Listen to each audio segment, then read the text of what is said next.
C'est une maison verte dans la campagne, une longère aux volets rouges ceinte d'un parement en bois qui cache sous des dehors très classiques des trésors d'ingéniosité. La Bonne Maison, le tout nouveau concept de maison écologique lancé par le promoteur leader de la maison individuelle Geoxia, vient de voir le jour dans la campagne d'Eure-et-Loir à Boutigny-les-Brouets. La Bonne Maison est le fruit d'une démarche depuis quelques années autour de la qualité. Nous avons au départ labellisé sous la marque NF l'ensemble de nos maisons. Dans une deuxième étape, nous sommes intéressés à des maisons labellisées NF HQE, haute qualité environnementale. Et je dirais qu'aujourd'hui, c'est une troisième étape, les maisons à basse consommation. Et la conjonction aussi d'initiatives entre Yann Arthus Bertrand, nous-mêmes, le groupe Geoxia, un architecte, Emmanuel Coste. Et nous avons pensé qu'il fallait faire une démonstration qu'une maison économique, respectueuse de l'environnement, pouvait être réalisée à un prix accessible. C'est-à-dire non pas faire des maisons prototypes, des maisons gadgets, mais vraiment faire la démonstration qu'une maison à basse consommation, soucieuse de l'environnement, était possible à une grande échelle. C'était le choix stratégique de Geoxia, c'est le sens de la Bonne Maison. La Bonne Maison, c'est une maison du bon sens, accessible à tous, comme en témoigne celui qui l'a imaginé, l'architecte Emmanuel Coste. La demande initiale, en fait, ça a dicté la forme, puisque Yann Arthus Bertrand d'abord nous a dit « je ne veux pas une maison d'architecte ».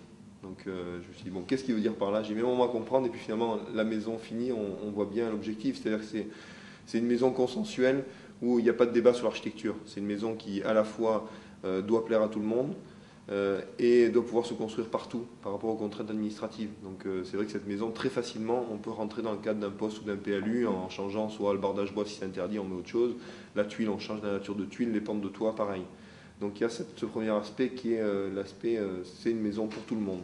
Une maison qui repose sur des procédés ingénieux dont les deux paramètres essentiels sont le travail sur l'isolation et les ouvrants.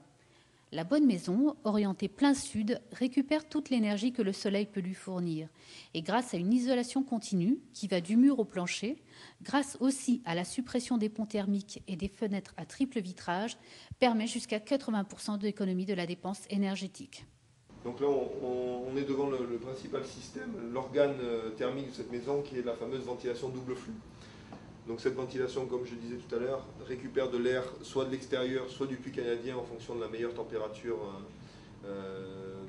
utilisable. Donc par exemple, s'il fait au mois de mai 18 degrés dehors, on récupère la température extérieure directement. Et la ventilation double flux permet de récupérer les calories intérieures et de les apporter en plus aux 12 degrés du puits canadien. Le cœur de la maison se situe dans le salon avec un mur à inertie dont l'objet est de réguler de manière passive les échanges thermiques entre l'extérieur et l'intérieur. Le poêle à bois que nous voyons ici n'est utilisé qu'en cas de froid extrême. La Bonne Maison sera commercialisée en mars 2008 avec des surfaces variant de 80 à 150 mètres carrés au prix de référence de 125 000 €, terrain non inclus. La Bonne Maison a reçu le label Effinergie qui récompense les bâtiments à basse consommation. Gageons qu'en plein Grenelle de l'environnement, l'idée puisse séduire de nombreux Français. Elle semble déjà, en tout cas, avoir séduit un élu, le maire d'un petit village de l'Oise, qui vient d'ores et déjà de mettre à disposition le terrain nécessaire à la construction de 25 maisons de ce type. D'autres municipalités rurales seront certainement ravies de confier leur foncier à ces projets éco-vertueux. À quand une déclinaison sur de l'habitat collectif ?